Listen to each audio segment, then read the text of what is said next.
कुमार केतकर खाली बसलेले आहेत, मला वाटतं तुम्ही वरती या. बरं दिसत.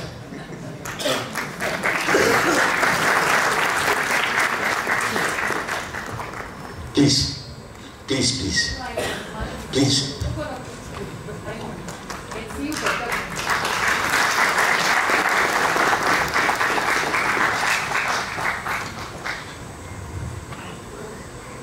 मी सुरुवात अशी करेन की 100 वर्ष या पुस्तकाला झाली, त्याच्यामुळे एका गोष्टीची जाणीव झाली की बाबासाहेबांनी अर्थशास्त्रामध्ये कामकाज केलेलं आहे.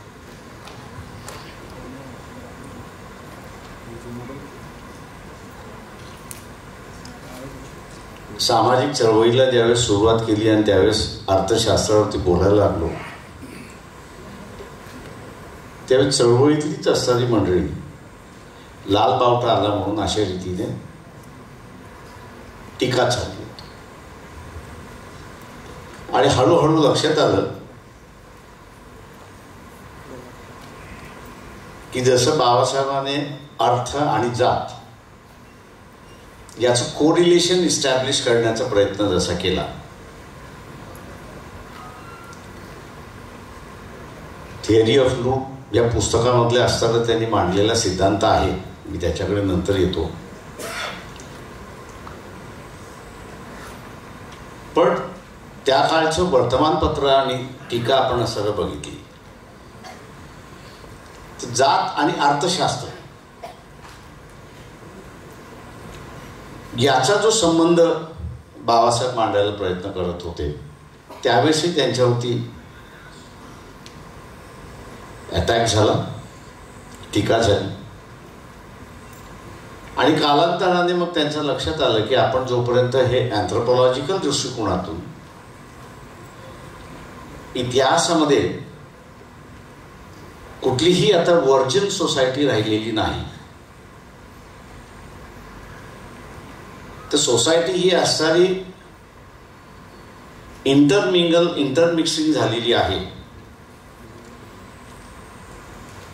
आणि त्याच्यामुळे असणारं ही जी थिअरी ऑफ प्युरिटी म्हणून असणारं त्यावेळेसच्या काळामध्ये मानल्या जात होती, त्यांच्याकडे असणारं त्याचा अधिक वळ त्यांनी दिला. त्यांचे इकॉनॉमिक्सबद्दलचं असणारं लिखाण अनेक दृष्टिकोनातून आहे. तुटक सध्याच्या परिस्थितीमध्ये आहे. आणि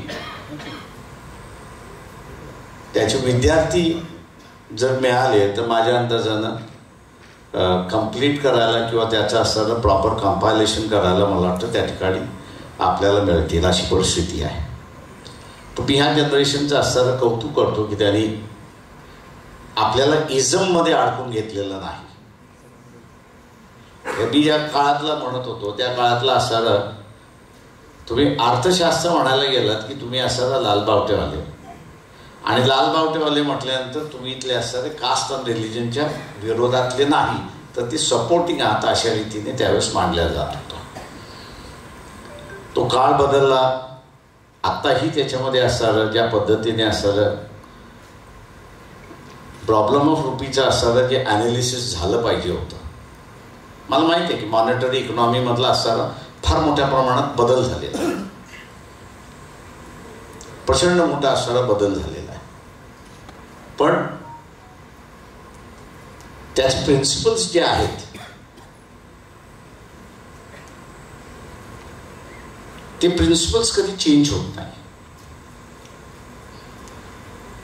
एकदा तुम्ही इक्वालिटीचा सिद्धांत गेला तर ते इक्वालिटीच्या सिद्धांतामधलं एव्हरी मॅन इज इक्वल हा जो बेसिक प्रिमायसेस जे आहे, हे बेसिक प्रिमायसेस तशाच्या तसंच राहतं.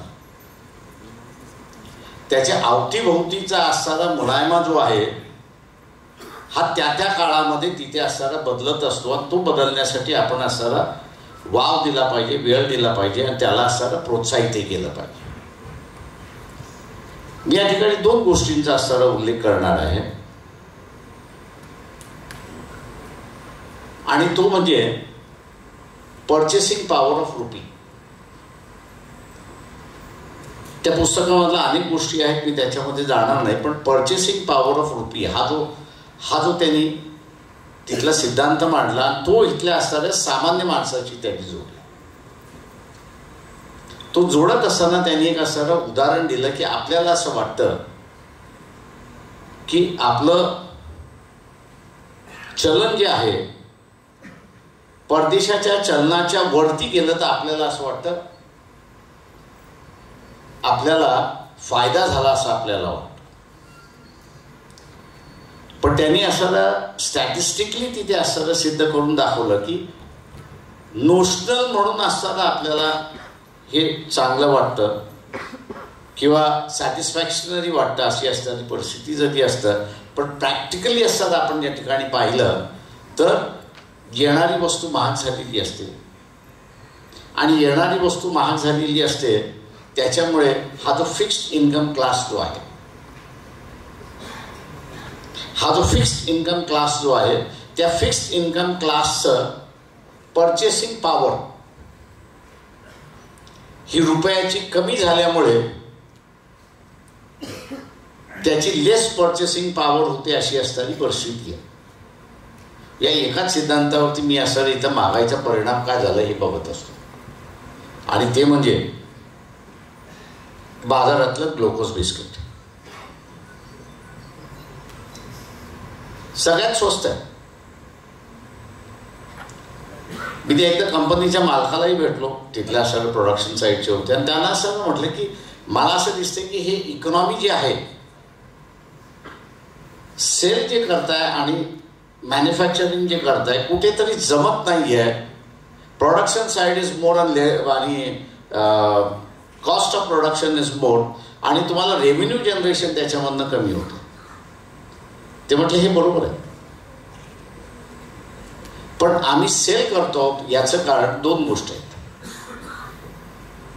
एक तर सामान्य माणसाला एफोर्डेबल आहे, गरीबातल्या माणसाला एफोर्डेबल आहे आणि दुसरं आमचे जे दुसरे पार्लेचे प्रॉडक्ट्स जे आहेत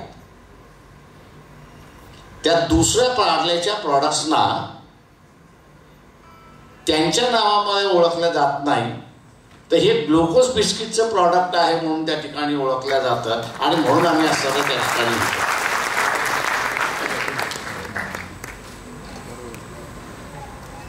माझा सांगण्याचा मुद्दा हा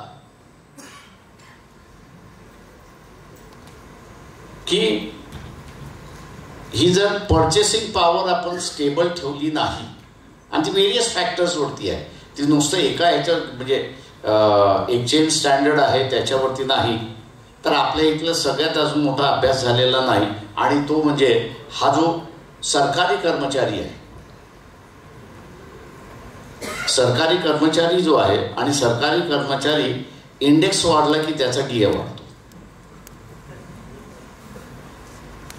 आता हा इंडेक्स वाढावा यासाठी व्यापारी काय करतो का,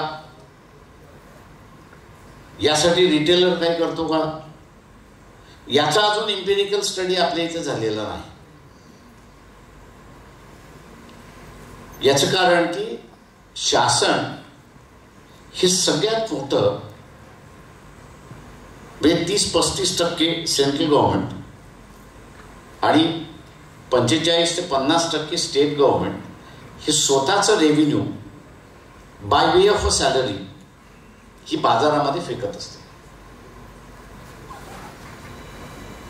ही बाजारामध्ये फेकत असते. आता ही फेकत असलेली सॅलरी त्याची वेजेस आहेत याच्याबद्दल दुमत नाही, पण हे वेजेस डीए एका बाजूला आणि प्राइस इंडेक्स दुसऱ्या बाजूला हा अपवर्ड ट्रेंड होतो का हे बघणं त्याच्यातलं महत्वाचं आहे. त्याचा प्राइस इंडेक्स वाढणं म्हणजे काय की कुठली तरी किंमत वाढणं अशी असणारी परिस्थिती आहे आणि किंमत वाढली तो जो सॅलराइज क्लास आहे की ज्याच्यामधला तो जेमतेम जगतोय असा असणारा जो क्लास आहे, लोअर मिडल क्लास आणि त्याच्यामधला असणारा पॉवर्टी लाईन खालचा असणारा जो क्लास आहे की जो माझ्या मताप्रमाणे more than 60% of the population आहे अशी असणारी परिस्थिती. मग मी ॲग्रिकल्चरिस्ट सुद्धा त्याच्यामध्ये असणारा घेतोय. याच्यावरती परिणाम काय आणि त्याच्यावरती बाबासाहेबांनी असं म्हटलंय की जोपर्यंत प्राइस पॅरिटी आपण ठेवत नाही, प्राइस स्टेबिलिटी आपण जोपर्यंत ठेवत नाही, तोपर्यंत या खालच्या माणसाचं विकास कधी होणार नाही. आणि तो इकॉनॉमिक जनरेशन ज्याला आपण म्हणतो किंवा वेल्थ जनरेशन आपण ज्याला म्हणतो, तो वेल्थ जनरेशनच्या कॅटेगरीमध्ये कधीच येऊ शकत नाही, अशी असणारी परिस्थिती. आणि म्हणून इन्सिस्ट त्यांनी असणारं आता नव्याच्या ह्याच्यामध्ये आपण असणारं पाहिलं, आत्ताच्या असणाऱ्या पिरियडमध्ये आपण असणारं पाहिलं त्या सगळ्या ह्याच्यामध्ये, तर पॉवर्टी इव्हॅल्युएशनचे कार्यक्रम फार मोठ्या प्रमाणात आहे. म्हणजे आपण असं बघितलं तर शासन नुसतं आपलं बजेट हे एका बाजूला, जसं मी म्हटलं की सॅलराईज क्लासकडे चाललंय, तशा रीतीने सबसिडाईज आणि इन्सेंटिव्ह या दोन गोष्टीमध्ये त्या ठिकाणी मोठ्या प्रमाणात चाललंय असं मी त्या ठिकाणी मानतोय. पण ह्या दोन्ही गोष्टींचा असणारा परिणाम तिथे असणारा वेल्थ जनरेशनमध्ये होत नाही. आणि त्याचं कारण एकच आहे की ही शासनाची यंत्रणा जी आहेत, या शासनाच्या यंत्रणेमध्ये व्हॅल्यू ऑफ द रुपी हा जो आहे, हा दिवसेंदिवस त्या ठिकाणी घसरत चाललाय अशी असणारी परिस्थिती आहे.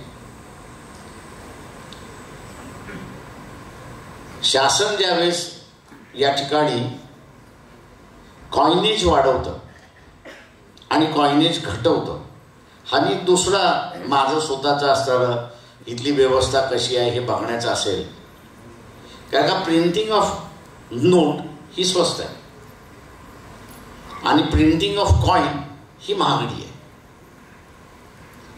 गव्हर्नमेंट जेव्हा सुस्थितीत असतं त्यावेळेस ते प्रिंटिंग ऑफ कॉइनकडे वळतं आणि आर्थिक स्थिती त्यांची नसेल तर मग ते प्रिंटिंग ऑफ कॉइन करत नाही, तर ते प्रिंटिंग ऑफ नोट्सकडे त्या ठिकाणी असणारं वळतं. त्याचा कॉस्ट ऑफ प्रोडक्शन कॉइनेज आणि नोट्स हा जर बघितला तर फार मोठ्या प्रमाणात आहे, अशी असणारी परिस्थिती आहे. आणि म्हणून मॉडर्न ह्याच्यामध्ये मी असं म्हणेन की व्हेरियस पॅरामीटर्स निर्माण झालेले आहेत की ज्या व्हेरियस पॅरामीटर्स मार्फत आपण असणारं आत्ताची सध्याची इकॉनॉमी जी आहे ती आपण त्या ठिकाणी पाहिली पाहिजे. मी दुसरं असताना या ठिकाणी मांडणार आहे, कुमार केतकरने थोडंसं वाईट वाटून घेऊ नये, पण there is known what is known as theory of exclusions. या इकॉनॉमिकली सुद्धा लागतात त्याच्यामध्ये. इकॉनॉमिकली बाबासाहेब त्याच्यामध्ये मांडू शकले नाही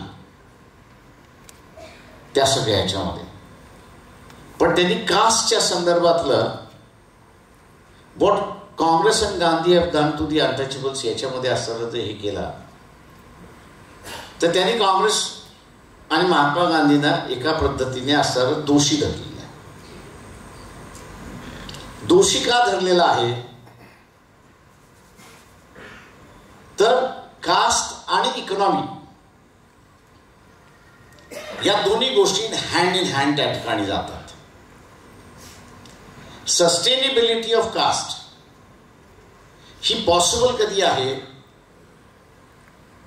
तर ज्यावेळेस डिपेंडेबिलिटी 100% ज्यावेळेस आहे त्यावेळेस. आणि बाबासाहेबांचं असं म्हणणं होतं की महात्मा गांधी आणि काँग्रेस या दोघांनी ही डिपेंडेबिलिटी कमी करावी.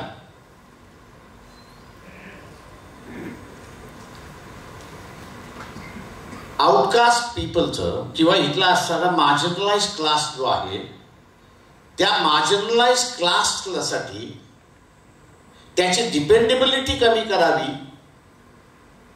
याच्यासाठी काहीच केलं नाही. आणि म्हणून त्यांनी असणारं त्या पुस्तकामध्ये तो असणारा सिद्धांत मांडला, मी त्याला असं म्हणतो की थिअरी ऑफ एक्सक्लुजन. आणि ती सस्टेन करण्यासाठी त्यांनी त्यावेळेस जो मला माहीत नव्हतं की बाबासाहेबांचं डिझाईन होतं की काय होतं, की त्यांनी असणारं स्मॉल होल्डिंग्स इन इंडिया याचे त्यांनी असणारं निबंध लिहिला होता. आणि त्या निबंधामध्ये त्यांनी असं म्हटलं होतं की holding is not the issue, holding is not, land holding is not issue. Issue जो आहे तो प्रोडक्शन करणारा जो आहे, या प्रोडक्शन करणाऱ्या वर्गाला तुम्ही देणार काय द्या. एका बाजूला त्यांनी असं म्हटलं की आउटपुट ह्याला इंडस्ट्रीप्रमाणे तुम्ही असं ट्रीट केलं पाहिजे. म्हणजे इंडस्ट्रीला जसं रॉ मटेरियल प्रोव्हाइड करण्याचं असतं, गव्हर्नमेंटचं असतं, तशा पद्धतीने तुम्ही एका बाजूने त्याच्यामध्ये बघितलं पाहिजे. आणि दुसऱ्या बाजूला त्याच्या प्रोडक्शनची लूट होणार नाही अशी असणारी परिस्थिती आहे. आता मी उदाहरण द्यायचं झालं तर सध्याच्या टमाट्याचं उदाहरण देईन. बाजारात टमाटा आला, 4 रुपयाने सुद्धा शेतकऱ्यांनी कोणी घ्यायला तयार नव्हतं. पण ऑल ऑफ अ सडन एका महिन्यानंतर तो 140 रुपये गेला.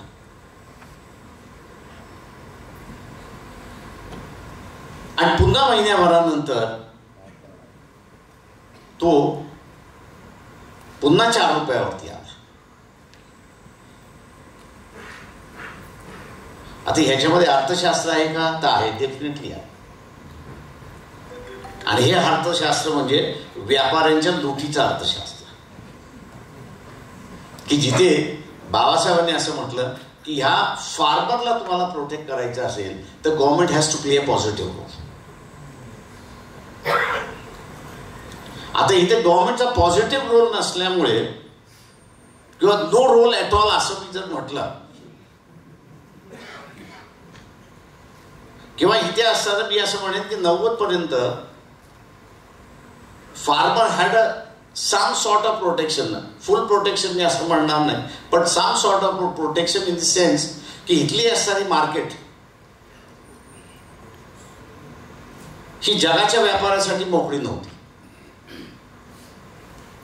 तर ती इथल्याच लोकांसाठी मोकळी होती. आणि तुम्हाला जर काही इम्पोर्ट करायचं असेल तर there was a window system. आणि ती म्हणजे व्हेरियस कॉर्पोरेशन्स गव्हर्नमेंटने बनवले होते. आणि थ्रू व्हेरियस कॉर्पोरेशन्स माल इथे असताना येऊ शकत होता. त्याच्यामुळे रेग्युलेट केलं जायचं की वेदर देर इज शॉर्टफॉल और वेदर देर इज सरप्लस. आणि त्या दृष्टीने असताना इथली मॅनेज केलं जात होते. 90% होतं. आणि म्हणून बिफोर 90 आपल्याला असणारं शेतकऱ्यांच्या आत्महत्या दिसत नाही, पण शेतकऱ्यांनंतर जे आहे ते आपल्याला असणाऱ्या आत्महत्या त्या ठिकाणी दिसतात. आपण इथली असणारी परिस्थिती को रिलेट करत नाही असं मी त्या ठिकाणी असताना मानतो. आणि ती म्हणजे इथला असणारा आदिवासी. A self sufficient community bye it self before the advent of Britishers. Britisher आल्यानंतर ही जी सेल्फ सफिशियंट सोसायटी होती, ही सेल्फ सफिशियंट सोसायटी नंतरच्या कालावधीमध्ये नॉट ओनली पॉवर्टी, पण टुडे देशामधली सगळ्यात मोठी मॅल न्यूट्रिश कम्युनिटी म्हणून त्या ठिकाणी आज इस्टॅब्लिश झालेली आहे. Economically viable society, socially enriched society, culturally the most developed society,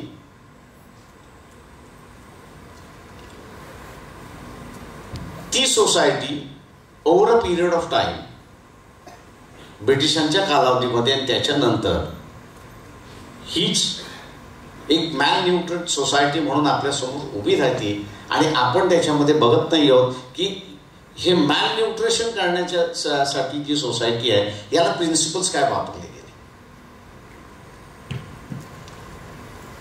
शेवटी प्रिन्सिपल्स मी असताना म्हणतो की त्याच्यातले असणारे सगळ्यात महत्वाचे असतात. कारण का वेदर दोज प्रिन्सिपल्स हे नंतर एम्प्लॉय केल्या जाईल का हा त्याच्यातला महत्वाचा भाग.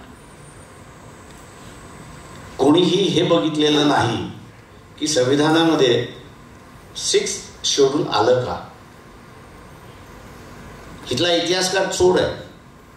बाबासाहेब जसं म्हणाले होते की इज इंटेलेक्च्युअली नॉट ऑनेस्ट. ती आजही परिस्थिती कायम आहे, त्याच्यामध्ये काही हे नाही आहे. तो इंटेलेक्च्युअली ऑनेस्ट नाहीच आहे. तो जर इंटेलेक्च्युअली ऑनेस्ट असता तर त्यांनी इन्क्वायरी केली असती की संविधानामध्ये 6th शेड्यूल का आला. आणि हे 6 शेड्यूल जे आहे ते ट्रायबल मॅनेजमेंटचं शेड्यूल आहे. या ट्रायबल मॅनेजमेंटच्या शेड्यूलमध्ये स्टेट पॉवर काढून घेतलेली आहे, गव्हर्नर आणि प्रेसिडेंट यांच्याकडे त्या ठिकाणी ठेवण्यात आली. ऐतिहासिक आपण असणाऱ्या दृष्टिकोनातून बघितलं तर ऐतिहासिक दृष्टिकोनातून हा जो ट्रायबल बेल्ट आहे, या ट्रायबल बेल्टमध्ये ब्रिटिश कधीच जाऊ शकले नाही अशी असणारी परिस्थिती आहे. त्यांनी रूल निश्चितपणे केला भारतावरती, पण हे जे ट्रायबल झोन जे आहे, ट्रायबल एरिया जे आहेत, आजही आपण असताना पाहिलं, ब्रिटिश ॲडमिनिस्ट्रेशन आपण असताना त्या ठिकाणी पाहिलं तर ब्रिटिश ॲडमिनिस्ट्रेशन त्यांचे जे झोन्स तयार होतात त्या आउटर झोन्सवरती त्यांनी असणारे आपले पहारे ठेवले आणि आउटर झोनच्या पहाऱ्याच्या माध्यमातून त्यांनी असणारा इंटरनल आदिवासी जो आहे आणि एक्सटर्नल नॉन आदिवासी जो आहे त्याच्यावरती त्यांनी असणारा राज्य केलं अशी असणारी परिस्थिती आहे. आता थिअरी ब्रिटिशांनी काय वापरली त्या ठिकाणी की theory of starvation. He theory of starvation त्यांनी कशा पद्धतीने आणली तर त्यांनी असताना फॉरेस्ट राईट्स हे पहिल्यांदा त्या ठिकाणी आणले आणि दे स्टडीड टोटली हे आदिवासी कसे जगतात त्यांनी असं स्टडी केलं. आणि आदिवासींमधलं सगळ्यात मोठं आहे की जे माझ्या दृष्टीने असणारं आता आपण ते लूज करत चाललेलो आहोत, नॉलेज लूज करत चाललेलं असं मी म्हणेन, ते सरसकट ज्याला म्हणता येईल की स्वतःच्या ह्याच्यामध्ये 2 भाग करत होते. एक म्हणजे जो पक्षी असेल, बर्ड असेल, ॲनिमल असेल, जे काही असेल, इंटू ब्रीडेबल कॅटेगरी आणि नॉन ब्रीडेबल कॅटेगरी, म्हणजे ज्यांचं ब्रीडिंग एज होऊन गेलेलं अशी असणारी परिस्थिती आहे, त्यांचा शिकार हा नेहमी असणारा नॉन ब्रीडिंग कॅटेगरीमध्ये होता आणि that was his food and habits. Even आत्ताच्या ह्याच्यामधलं जे आहे विच दी गव्हर्नमेंट आजही फेस करते की ट्रायबल एरियाजमध्ये there was no system of land ownership. Land ownership system होते, म्हणून म्हटलं की अ व्हेरी इनरिच कल्चर हे जे आहे ते आपण असं त्या ठिकाणी मिस केलं. माझा सांगण्याचा मुद्दा असा आहे की ही जी स्टार्वेशन थिअरी थ्रू लेजिस्लेशन 2 वर्गासाठी त्यांनी असताना आणली. एक आदिवासींसाठी आणली आणि दुसरं ज्या जुन्या काळामध्ये ज्यांना पिंडारीज आपण म्हणत होतो आणि सध्याच्या भाषेमध्ये नोमॅड्स किंवा आपण असा VJNTचा क्लास आत्ता सध्याचा म्हणतोय, या दोघांनाही त्याच पद्धतीने त्याने वापरून स्टार्वेशन हे असणारं केलेलं आहे. आणि आज आपल्याला असं दिसतंय सत्ता बदलली, theory of starvation steel continuous. त्याच्यामुळे ह्या प्रिन्सिपली जोपर्यंत आपण असं समजून घ्यायला तयार होत नाही तोपर्यंत इथे बदल काय आहेत, बदल का होत नाहीत, हा त्याच्यातला सगळ्यात मोठा भाग आहे असं मी त्या ठिकाणी मानतोय. आणि म्हणून एक डॉक्टर रेवत आणि ह्या सगळ्या मंडळींनी असं नव्यानं सुरुवात केला. मी आपल्या सगळ्यांचं असताना स्वागत करतो की नुसतं जात आणि जातीचा अत्याचार याच्यातून बाहेर पडतात आणि ही सस्टेनेबिलिटी का आली एवढी वर्ष याचं इन्क्वायरी करण्याचं असणारं जे कामकाज आपण सुरुवात केलेली आहे ती फक्त 1 अटेम्प्ट होत नाही एवढंच फक्त मी त्या ठिकाणी म्हणणार आहे. याचं कारण की मी एक शोधत होतो की आंबेडकराईट चळवळीमधला असणारा एखादा कोणीतरी याच्यावरती लिहिलेला आहे का. मला एकच प्राध्यापक कासारे मी अटेम्प्ट केलेला मला त्या ठिकाणी दिसतंय. मला दुसरा असणारा अटेम्प्ट करणारा माझ्या पिढीतला असणारा किंवा त्याच्या अगोदरच्या पिढीतलं दिसत नाही. नव्यानं बरीच मंडळी असणारी निर्माण झालेली आहे. त्या सगळ्यांना मी म्हणणार आहे की इन्क्वायरी हा सगळ्यात महत्त्वाचा इश्यू आहे. तुम्ही जोपर्यंत इन्क्वायरी करायला शिकत नाही, जोपर्यंत त्याचं संशोधन करायला आपण शिकत नाही, तोपर्यंत आपल्याला असणारं उत्तरं मिळत नाहीत अशी असणारी परिस्थिती आहे. आणि ही उत्तरं मिळाली की त्याची असणारी सोल्युशन सुद्धा आपल्याला असणारं त्या ठिकाणी मिळतात आहेत. मी आज असं म्हणेन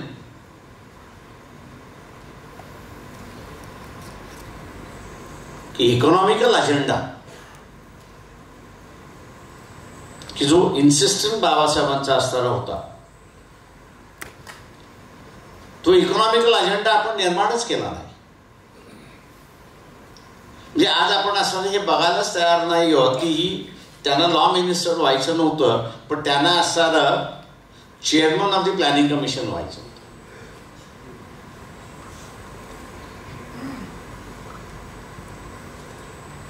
म्हणजे साधा सुद्धा माणूस कोणी म्हणतो मला मंत्री व्हायचं आहे, पण त्या काळच्या ह्याच्यामध्ये आपण असणारा बघितल्यानंतर माझं म्हणणं असं आहे की बाबासाहेबांचा आणि नेहरूंचं प्रचंड मोठ्या प्रमाणात मतभेद झाले. याचं मला वाटतं डॉक्युमेंटेशन कोणी असं करणं हे भाग आहे. आणि तिथे फंडामेंटली आपण कुठे मिस झालो हा त्याच्यातला सगळ्यात भाग होता. म्हणजे एका काळी प्रायव्हेट मेमोरॅन्डम जे बाबासाहेब असताना देतात, नॅशनलाइज होणारे बाबासाहेब किंवा स्टेट इकॉनॉमी प्रोजेक्ट करणारे बाबासाहेब, हे नंतरच्या कालावधीमध्ये मिक्स्ड इकॉनॉमीचं सोल्युशन देणारे बाबासाहेब हे आपल्यासमोर त्या ठिकाणी उभे राहतात. कारण त्यांच्या ज्यावेळेस लक्षात आलं की मी आता असताना फक्त वन सेक्शन ऑफ द सोसायटीचा मला भांडून चालणार नाही, उद्याचा असताना या देशामधली व्यवस्था ही उभी राहणार आहे आणि त्या व्यवस्थेमधला माझा रोल काय असलं पाहिजे, या व्यवस्थेमध्ये इथल्या जनतेचं रोल काय असलं पाहिजे. त्यावेळेस त्यांनी असताना त्यांची इकॉनॉमी 3 विभागामध्ये डिस्ट्रीब्यूट केली. वन इज इसेन्शियल म्हणजे नेसेसरी, इसेन्शियल त्यांनी म्हटलं, नेसेसरी आणि ॲन्सिलरी अशी म्हटलं. आणि ते म्हणत असताना की नेसेसरी ही जी आहे ही लाईफलाईन ऑफ द नेशन आहे. तुम्हाला असणारा पॉलिटिकल सॉव्हरॅनिटी ही जर मेंटेन करायची असेल आणि बनाना रिपब्लिक तुम्हाला उद्याचं व्हायचं नसेल, तर तुमची असणारी इकॉनॉमी आणि जी माणसाच्या शरीरामधलं रक्त असेल तर तो चालू शकतो. रक्त घोटल्या गेलं की तो घोटल्या जातो अशी असणारी परिस्थिती आहे. तशा रीतीने ही पॉलिटिकल सॉव्हरॅनिटी अबाधित ठेवायची असेल तर इकॉनॉमिक सॉव्हरॅनिटी ही अबाधित राहिली पाहिजे. आणि ही इकॉनॉमिक सॉव्हरॅनिटी डिफाईन करताना त्यांनी त्याला असणारं इसेन्शियल कॅटेगरीमध्ये नेऊन बसलं की this is essential and this should be the ownership of the state government.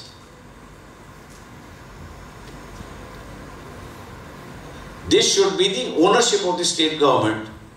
उरलेलं त्यांनी असताना म्हटलं की नेसेसरी जे आहेत ते राज्य किंवा प्रायव्हेट याला तुम्ही असताना देऊ शकता आणि ॲन्सिलरी जो आहे तो सामान्य माणूस त्या ठिकाणी येऊ शकतो. एक गोष्ट किती जणांना माहित आहे मला माहित नाही, पण त्यांनी संविधानामध्ये इकॉनॉमिक पॉलिसी यावी म्हणून असणारा प्रयत्न त्या ठिकाणी केला की जो सिद्धांत मी आज असताना मानतो की जगासमोर सगळ्यात महत्वाचा आहे, इकॉनॉमिक सॉव्हरॅनिटी ऑफ द नेशन. आज असणारं आपल्याला जरी असणारं इस्रायल पॅलेस्टाईन सध्या असणारं दिसत असलं तरी ते एक्सपान्शन होईल त्याच बाजूच्या रिजनमध्ये होईल. आज असणाऱ्या देशाला काबू करायचा असेल तर त्याचे डिफरंट मेथोडॉलॉजी निर्माण झाली आणि त्या डिफरंट मेथोडॉलॉजी मधलं सगळ्यात महत्वाचं मेथोडॉलॉजी म्हणजे you invade his economy, you control his economy.